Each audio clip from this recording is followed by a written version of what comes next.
Vertitech is a consulting and engineering firm specializing in healthcare. We provide management and technical skills, often acting as the CTO of healthcare institutions. VSAN is one of the primary ones, but software-defined architecture and complete hyperconvergence is really what we use VMware for. We use NSX and VSAN as part of our absolute total infrastructure. The value that VSAN brings to our organization, really there are two major areas. One is the ability to replace very expensive proprietary SANs. The other is the need to replicate and keep data available at all times across 3 separate data centers. Probably the biggest benefit we get is the replacement of the SANs, and it's purely a cost one. We spend roughly 50% less on equivalent storage by using vSAN to replace our more traditional SAN architecture. The operating costs are 20–30% less. The stability of vSAN so far has been excellent. It's actually the internal feature that I think gets us the great feature of savings out of it. With vSAN,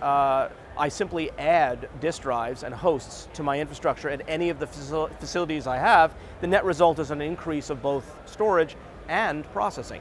In the older model, if I need to add, let's say, a terabyte of space for some particular tier 1 application, I have to add a terabyte from, let's say, EMC into data center 1, a terabyte into data center 2, a terabyte into data center 3, and if I cross one of those magic boundaries where I'm out of cabinet space or whatever, then I have all those expenses.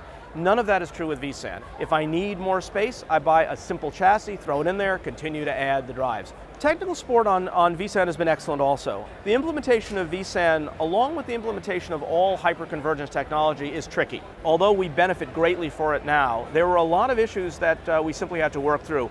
And these are not really an issue related to the product itself, but more related to the nature of what the product does. vSAN is a software component that allows you to add storage to your hyperconverged system. The revision of code in the Cisco UCS chassis, the types of drives, the levels of drivers across the entire platform are essential to keep in lockstep. So we had many cases where as we added capacity, turned on new features, began to migrate, we ran into all sorts of difficulty. But the truth is, with our people, with VMware's, with Cisco's, everybody supplied the skills we needed. Now we're there.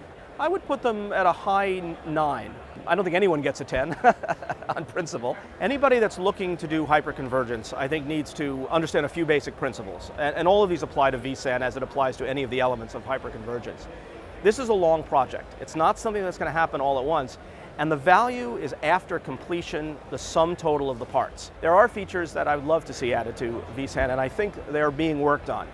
One of the major limitations is its inability to provide storage to things outside the hyperconverged world. Any traditional SAN we have left over in our institution will be for that function. Ultimately, if we can remove that by simply extending vSAN's access outside of its little virtual bubble, so to speak, that's the key.